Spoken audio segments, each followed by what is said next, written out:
Today on the show, we have Neerav Bhansali, Head of Industry Strategy and Go-to-Market for Automotive for Adobe.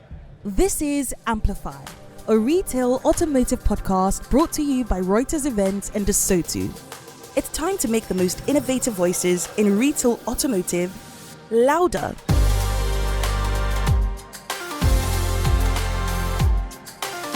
Nirav, thank you so much for joining us today. It's good to have you here. Thank you. Looking forward to it. That's a great intro. Now I hope this lives up to that. Right, it kind of gives you all the energy. Ooh, sit up straighter, and here we go. They're expecting something from me. That's what we like to set the tone. Now, it's interesting because when people hear Adobe, they most like from if they've just... Our whole company is like Creative Cloud. Right, Creative Cloud, right? That's our side of Adobe, and that's, I think, the way that most people see Adobe. Absolutely. Or they've opened a PDF in Adobe Acrobat, and that's their relationship with Adobe. Yeah. But Adobe is so much more of a broad company and actually has a lot more interaction on the data content management side of things, and that's kind of where you come in, right? Yeah, absolutely. I mean, that's been my introduction to Adobe like over 5 years ago. It's like, okay, Adobe's beyond Creative Cloud, and that's kind of the same hurdle we come up against. But it's a good question. Like that tells you the power of like when things become verbs. Like I'm gonna give me a PDF, or like PDF this or Photoshop that.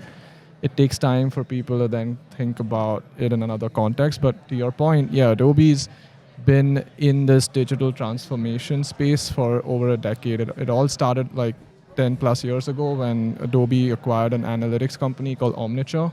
Mm-hmm. And since then, Adobe's kind of built out similar to a Creative Cloud, what we call Experience Cloud, which is a collection of different solutions across data analytics, content management, personalization, customer data platform to bring together for any large company, right? Like we have some of the biggest auto OEMs here, dealer groups, to use it for their digital marketing and customer experience. Yeah, it's interesting because for Adobe doing that 10 years, and that was fairly early in the like that type of data utilization. Adobe and Amazon and Google were kind of like early in that game. But auto is just starting to really come around, at least at the dealer and industry partner level. The OEM level has been operating in that for quite some time.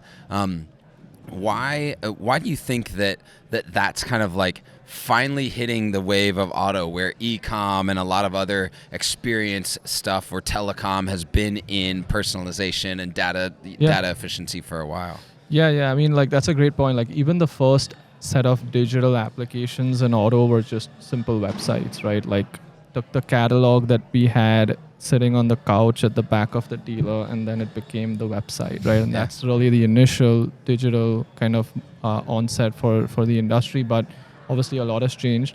Like personally, like I come from the industry. I used to work as a product manager within the connected car space, and I saw this firsthand. I think a lot of what has happened over the last decade has been external pressure. Like I think, if you take Tesla as an example, most people will say Tesla, electrification, autonomous driving, amazing experience, seamless purchase. But personally, I think the biggest disruption is the model. It's the business model, right? And that has now come to a place 10 years later where we're starting to see the effects across so many aspects of the industry. Like a lot of the themes today. It took 10 years. It took 10 years, but it took a point now where everyone's starting to realize that either they have to follow the model or they have to fix the model. And both will likely exist, but the fix the model, that's where the dealers and the OEMs and dealers really have to come together. But I think that's happening. So I think that's why we're seeing a lot of the frenzy around digital and using digital, because that's going to be the way to connect those two and do it in a way that's beneficial to both parties. Yeah, connecting is extremely important. And when you think about especially OEMs and dealers really recognizing that when we are dealing with data, it's been like almost a complete separation down the middle for so long. And what that actually does is destroy customer journeys.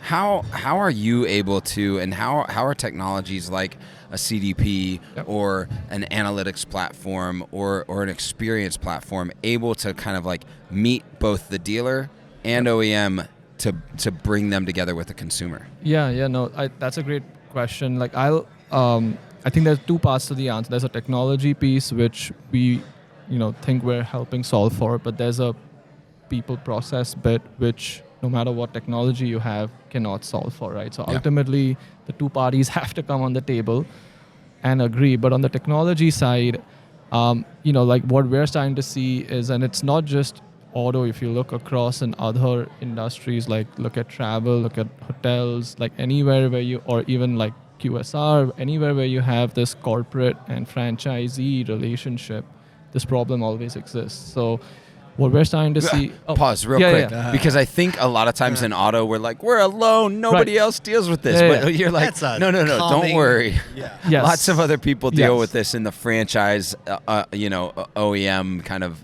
nature. Yeah, absolutely. And like it's obviously auto is more the product's more complex and it's getting more complex and it's tougher to sell. Like it's not the same as some of these other examples, but I think the technology bit that we can do is, offer a solution. I think it was shared earlier today as one of the points where it's kind of a distributed CDP. It's a model that, the dealers and the OEMs both can tap into. There's clear governance, there's transparency built in. If the OEM wants to protect certain data that they believe is, theirs or opted in by their customers only for their use, they should have those guardrails in.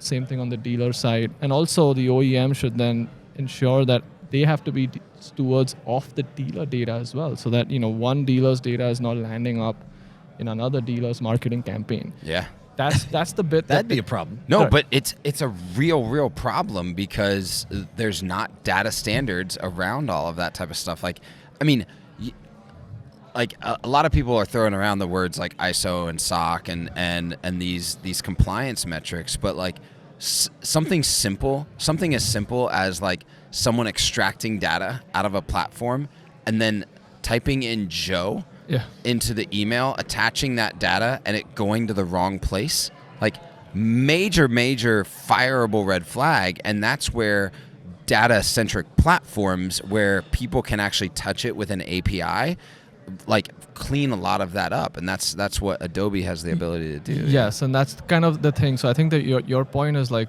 super valid. Like there are certain like legal things that all data platforms have to follow. Like if it's if it's in the healthcare space, there's HIPAA stuff. Right. If it's like GDPR in Europe, right? Like, but then there's stuff that's not written in regulatory or legal code, but that's the business requirement bit that has to be written in. And like the technology can help code that and make sure that it's like solid and that no one's taking advantage of something that they shouldn't be, or even by mistake, right? Like that's probably the likely scenario that it just happens to show up in someone's segment when it shouldn't have shown up, right? But that has to come from that agreement between the OEM, the dealer, right? Like those sets of rules have to be written. Like almost look at it as when they, when they roll out like physical changes to the dealers, like layouts and things like that. There's a lot of stuff written in around like how much investment you put in and what level of upgrades you want to make. Yeah, and high level of detail. High level, right? And people are held accountable to that, right? And there are people who will be out in the field to make sure that's implemented and going well. So I think you take that approach back to digital. It's kind of the same thing. It hasn't been done, but kind of I think that's where you can learn a lot from. There are places where it's happening. Yeah, like there's a way to understand it. I like when you drew the parallel between the two because dealers understand that. Exactly. And when you say it's like that for that, right? Which helps me too because it helps me understand it. There you go. Yeah. What do you think the biggest barriers are to a world where like that is happening regularly? Yeah. Right now. Yeah, I think he's like, here's my bulleted list. No, I didn't have anything prepared. No, like, I think the biggest barrier is like probably like there still hasn't been urgency where like business is gonna shut down tomorrow, right? Cars are still being sold in the regular way, like so because things take time to change and evolve in this industry, that pressure isn't there. But I think that's changing. Like so, the more external threats come in, like we were just talking to someone about, like Neo was here today talking about them potentially coming here to the US, and VinFast and bunch of other OEMs are planning to come in, right? Like, so I think that might be the catalyst, right? Yeah. Like that just like shocks the system, and they're like, all right, let's do it. I hope we don't get there, because probably don't want to work from a place like that. Because there's a chance right now, you're saying, like, we There can is. get This ahead is- of it. This is the window. And how long, in your opinion, is the window? Are Are we 24 There's like months? 23 days and A 48 Yeah. seconds. I mean, I hope After this podcast is done. I hope it was already. I hope it's already like in discussion, and I think it is. Like every customer we speak to on both sides, this is top 3, right? It's never like, oh, down the thing. Like, yeah. I mean, 2 years ago, even like 18 months ago, that wasn't the case. Yeah. Right? When we started to hear even CDP Yeah. come out, it was like, I think I said CDP on a LinkedIn post, and everybody was like, "What?" yeah. So it's been like really ramped up in the last 20 months. 100%. How long have you been in the position you're in right now? current position 2 years. Okay. Awesome. So Yeah. literally right when the conversation. Good timing. At least There you some go. of them. There Good you go. timing. Great timing. You're in it. You're ready to go. Thanks for sharing a little Hey, bit about the appreciate it. side of Adobe that maybe people don't know exists. And thanks for joining us on the podcast. Thank you so much. Appreciate you having me.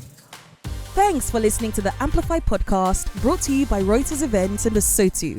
For more engaging episodes like this, subscribe or follow on your favorite podcast platform. You can learn more about our hosts, Paul J. Daly and Cal Mountsier, by visiting asotu.com.